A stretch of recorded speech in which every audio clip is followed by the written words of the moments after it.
સમય દરમિયાન આપણે ચણા, ધાણી અને ખજૂરનું સેવન કરીએ છીએ.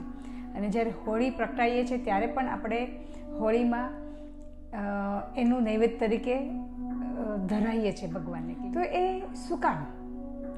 આપણે ભારતીય પરંપરામાં આપણા બધા જ જે તહેવારો છે એને હેલ્થની પાછળ એને વણેલા છે. બધા જ તહેવારની પાછળ હેલ્થ સંકળાયેલું છે. તો આ હોળીમાં જે આપણે ખાઈએ છીએ ચણા, ધાણી અને ખજૂર, એ શા માટે આપણે આ સમય દરમિયાન ખાઈએ છીએ? કારણ કે આ સમય દરમિયાન જે આસો મહિનામાં ચણા ઉગાડેલા હોય છે એ હોળીના સમય દરમિયાન પાકીને તૈયાર થઈ ગયા હોય છે, એકદમ તાજા હોય છે, સરસ હોય છે. પ્લસ જે ખજૂર આપણને મળે છે એ પણ એકદમ ખૂબ જ સરસ અને તાજી હોય છે. ખજૂરમાં આપણને ખજૂર ખૂબ જ પૌષ્ટિક છે. એમાં આયર્નની સાથે સાથે ઝીંક અને ઘણા બધા મિનરલ્સ રહેલા છે, જે એનું સેવન કરવાથી આપણના શરીરમાં એક ઇમ્યુનિટી પાવર વધે છે, રોગ પ્રતિકારક શક્તિ વધે છે. ચણા ખાવાથી ચણાની જે લુખાશ છે એ આપણા શરીરમાં જે કફની ચિકાશ હોય એને દૂર કરવાનું કામ કરે છે. તમને શરદી થઈ હોય, કફ જામી ગયો હોય, સળેખમ થયું હોય, સાઇનસ થયું હોય, તો એ બધામાં કફ આપણા શરીરમાં બનતો હોય છે, જામી ગયો હોય છે.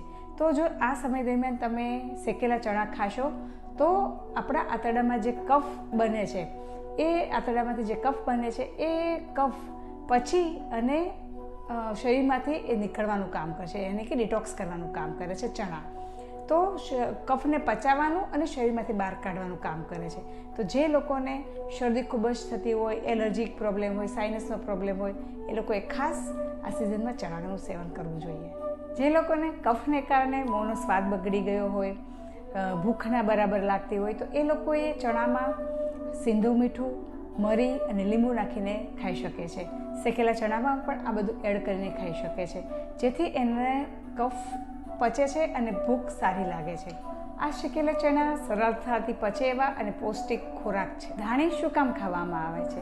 ધાણી એ વૃક્ષ છે અને ખૂબ જ સરળતાથી પચે છે અને કફને મટાડે છે.